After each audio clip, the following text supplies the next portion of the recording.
अरे देवर जी, हाँ भाभी। देखो ना मेरी नाक का छेद बंद हो गया। क्यों भाभी, छेद कैसे बंद हो गया? क्योंकि 1 साल से कुछ डाला नहीं ना, इसीलिए। फिर तो सब कुछ खत्म हो गया भाभी। क्यों, क्या हो गया? भैया को विदेश गए 2 साल हो गए। अच्छा चंद, मुझे ये बता, तेरा बॉयफ्रेंड है? था यार, ब्रेकअप हो गया। क्या बात कर रहे हैं? क्यों, कैसे? पर्सनल है, नहीं बता सकती। अरे बता, कुछ नहीं होता है। शायरी में बोल के बताऊं? शायरी में क्या बात है, शायरी बताओ। देखो, मतलब की दुनिया है, कौन किसका होता है, धोखा वही देता है जो ले चुका होता है।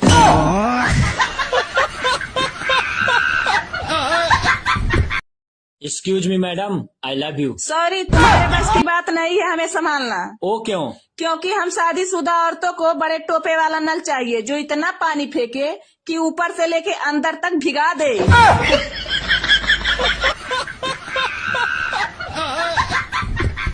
अच्छा मैडम, आप बैंक में कैशियर हो ना? जी हाँ, तुम्हें कैसे पता? एक बार गया था बैंक में, तब देखा था आपको। ओ अच्छा, यहाँ किस लिए आए हो? मैडम, मुझे एक बात समझ में नहीं आता है कि डालते वक्त इंटरेस्ट ज्यादा होता है या निकालते वक्त। देखो, डालते या निकालते वक्त नहीं, आप अंदर कितनी देर तक रख सकते हो, उससे इंटरेस्ट ज्यादा बढ़ता है। मैडम, मैं पूरी रात नहीं निकालूंगा, एक बार मेरे साथ चलो तो।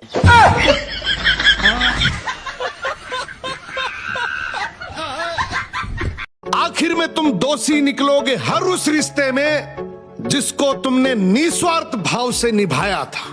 तुमने अगर किसी को अपना समझकर भला किया है तो बदले में तुम्हें बुराई मिलेगी। कड़वी है, मगर आज के जमाने की यही हकीकत है। एक बार देवऋषि नारद और ऋषि अंगीरा कहीं जा रहे थे। रास्ते में उनकी नजर एक मिठाई की दुकान पर पड़ी। दुकान के नजदीक ही झूठी जलेबी का ढेर लगा हुआ था। उस झूठन को खाने के लिए जैसे ये कुत्ता आया, दुकान के मालिक ने उसे जोर से डंडे से पीटा। डंडे की मार खाकर कुत्ता वहां से चीखता हुआ चला गया। ये दृश्य देखकर देवऋषि नारद को हंसी आ गई। ऋषि अंगीरा ने उनसे हंसी का कारण पूछा तो नारद बोले, हे ऋषिवर, ये दुकान पहले कंजूस आदमी की थी। अपनी जिंदगी में उसने बहुत सारा धन इकट्ठा किया। इस जन्म में वो कुत्ता बनकर पैदा हुआ और ये दुकान मालिक उसी का पुत्र है। देखो, जिसके लिए उसने बेशुमार धन इकट्ठा किया, आज उसी के हाथों से उसे झूठा भोजन भी नहीं मिल सका। यही आदमी का कर्म फल है। आदमी को अपने शुभ और अशुभ कर्मों का फल जरूर मिलता है, चाहे इसके लिए उसे जन्म जन्मांतर की ही यात्रा क्यों न करनी पड़े। एक चिड़िया जब जिंदा होती है तो वो कीड़ों को खाती है, लेकिन जब वो मर जाती है तो कीड़े उसे खाते हैं। एक पेड़ से लाखों माचिस बनाई जा सकती है, लेकिन एक ही माचिस काफी है पूरे जंगल को बर्बाद करने के लिए। हालात कभी भी बदल सकते हैं। आप रातों रात राजा से भिखारी बन सकते हैं और रातों रात भिखारी से राजा। ये सब समय का खेल है और समय से ज्यादा शक्तिशाली कुछ भी नहीं है। इसलिए अपना कीमती समय बर्बाद करना बंद करो और अपने लक्ष्य के लिए मेहनत करना शुरू करो। एक आदमी को फांसी लगने वाली थी। तभी राजा ने उसे कहा कि मैं तुम्हारी जान बख्श दूंगा अगर तुम मेरे एक सवाल का जवाब दे सको। सवाल था, आखिर औरत चाहती क्या? उसने कहा, अगर मुझे थोड़ा समय मिल जाए तो मैं इसका जवाब ढूंढ सकता हूँ। राजा ने उसे 1 साल की मोहलत दे दी। वो जगह जगह घूमता रहा, बहुत से लोगों से मिला, लेकिन उसे कोई संतोषजनक जवाब नहीं मिला।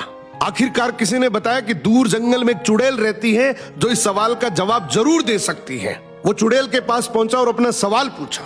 चुड़ैल बोली, मैं तुम्हें इसका जवाब बता सकती हूँ, लेकिन जब तुम मुझसे शादी करोगे। तब उसने सोचा कि अगर सही जवाब का पता ना चला तो उसकी जान तो राजा के हाथों से वैसे भी जाएगी, इसलिए उसने शादी के लिए हाँ कर दी। शादी के बाद चुड़ैल बोली, क्योंकि तुमने मेरी बात मान ली है, इसलिए तुम्हें खुश करने के लिए मैंने तय किया है कि मैं 12 घंटे चुड़ैल रहूंगी और बचे 12 घंटे एक सुंदर परी बनकर तुम्हारे साथ रहूंगी। अब तुम ये बताओ कि मैं दिन में चुड़ैल बनकर रहूं या रात में? वो सोचने लगा, अगर ये दिन में चुड़ैल बनी रही तो दिन काटना मुश्किल हो जाएगा, और अगर रात में चुड़ैल हुई तो रात डर के साये में गुजरेगी। आखिरकार उसने जवाब दिया कि तुम्हारा जब दिल करे तुम परी बन जाना और जब दिल करे तब चुड़ैल बन जाना। वो बोली, तुमने मुझे अपनी मर्जी से जीने की आजादी दी है, इसलिए अब मैं हमेशा परी बनकर ही रहूंगी। फिर चुड़ैल ने कहा कि राजा की तरफ से तुमसे किए गए सवाल का जवाब भी यही है। औरत हमेशा अपनी मर्जी से जीना चाहती है।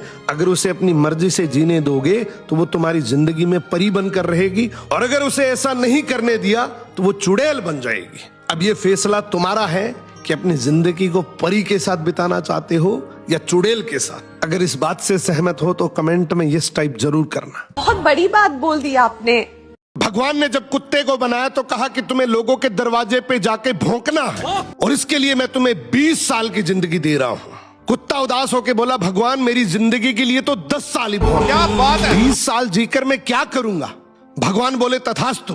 बंदर को बनाते वक्त भगवान ने कहा कि तुम्हें लोगों को हंसाना है और इसके लिए मैं तुम्हें 20 साल की जिंदगी दे रहा हूं। बंदर भी बोला कि भगवान मेरी जिंदगी के लिए तो 10 साल ही बहुत है। अब जब भगवान ने गाय को बनाया तो कहा कि तुम्हें पूरी जिंदगी मेहनत करनी है और अपने बच्चों का पालन पोषण करना है, इसके लिए मैं तुम्हें 60 साल की जिंदगी दे रहा हूं।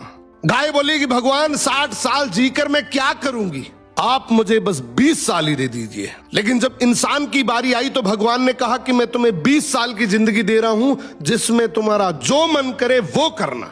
तब इंसान ने कहा कि भगवान 20 साल की छोटी सी जिंदगी से मेरा क्या होगा? भगवान बोले कि ठीक है, बंदर के 10 साल, कुत्ते के 10 साल और गाय के 40 साल तुम रख लो। इसीलिए इंसान पहले 20 साल खूब खाता पीता और मौज करता है, फिर 40 साल उसे गाय से मिले, उनमें वो बहुत मेहनत करता है और अपने परिवार का पेट भरता है। 10 साल जो उसे बंदर से मिले, उनमें वो बंदर की तरह अपने पोते पोतियों को हंसाता है और 10 साल उसे कुत्ते से मिले, उनमें वो बुढ़ापे में कुत्ते की तरह घर के दरवाजे के बाहर बैठा अपनी जिंदगी काट रहा होता है। इसलिए जिंदगी में याद रखना कि आज इस जवानी को मजे में बर्बाद कर दोगे तो बुढ़ापे में मेहनत करनी पड़ेगी, लेकिन अगर आज सही समय पर मेहनत कर लोगे तो बुढ़ापा भी इज्जत, सुकून और खुशी के साथ कटेगा।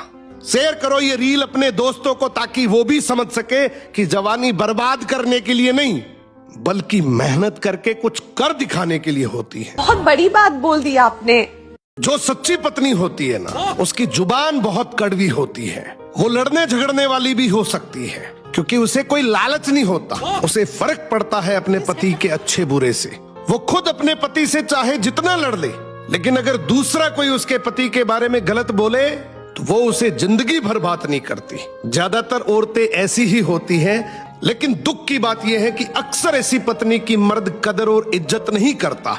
अगर आप इस बात से सहमत हैं और अपनी पत्नी की कदर करते हैं तो ये वीडियो अपनी पत्नी को जरूर शेयर करना। बहुत बड़ी बात बोल दी आपने। अगर तुमने भाई से धोखा करके अपने बच्चों के लिए संपत्ति जोड़ी है तो समझ लो विनाश की शुरुआत तुमने खुद ही कर ली। क्या बात है। भाई के हक का धन पता नहीं कब बर्बादी बन जाए, इसलिए जीवन में सब कुछ कर लेना मगर भाई का हक कभी मत रखना। किसी विपरीत परिस्थिति में कोई काम आए ना आए मगर भाई जरूर काम आएगा, चाहे उसके साथ आपका रिश्ता कैसा भी हो। इस दुनिया में भाई से बड़ी कोई संपत्ति नहीं होती। अगर इस बात से सहमत हो तो अपने भाई को जरूर टेक करना। बहुत बड़ी बात बोल दी आपने।